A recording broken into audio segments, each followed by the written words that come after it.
Chris over here, Stephen Schaefer for the Boston Herald.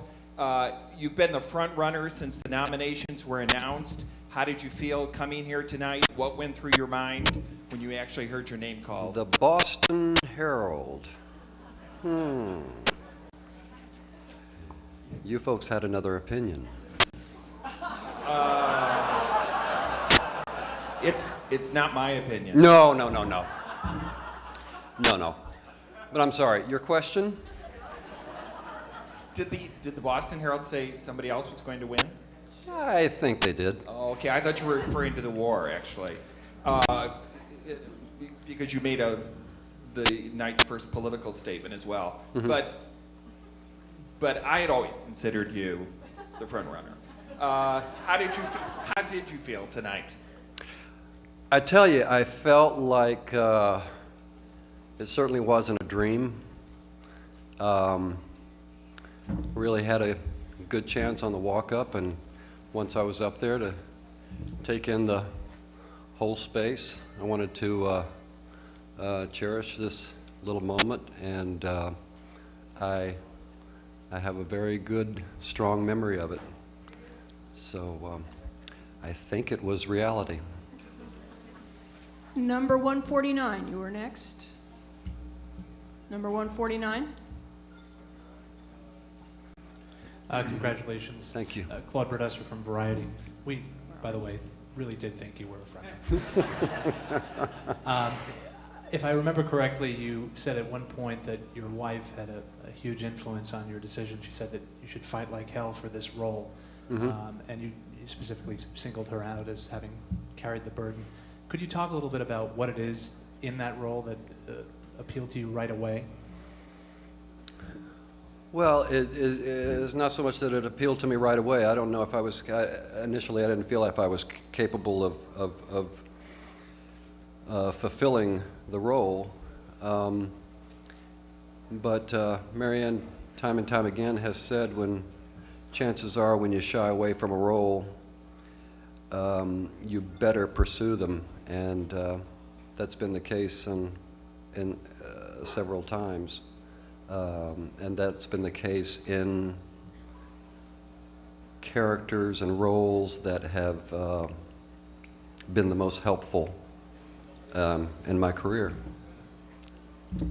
Number 75 was next. Chris, when you made your reference to the world situation in your acceptance speech, it seemed like you wanted to say more. What would you like to add to your wish for peace?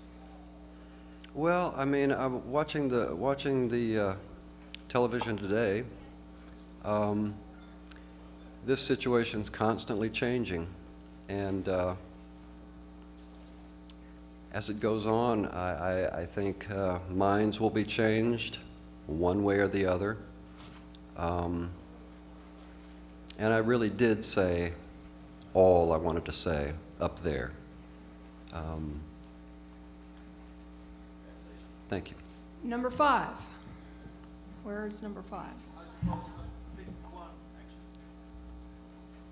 Number 5? No? Hi, I'm Allison G. from People Magazine.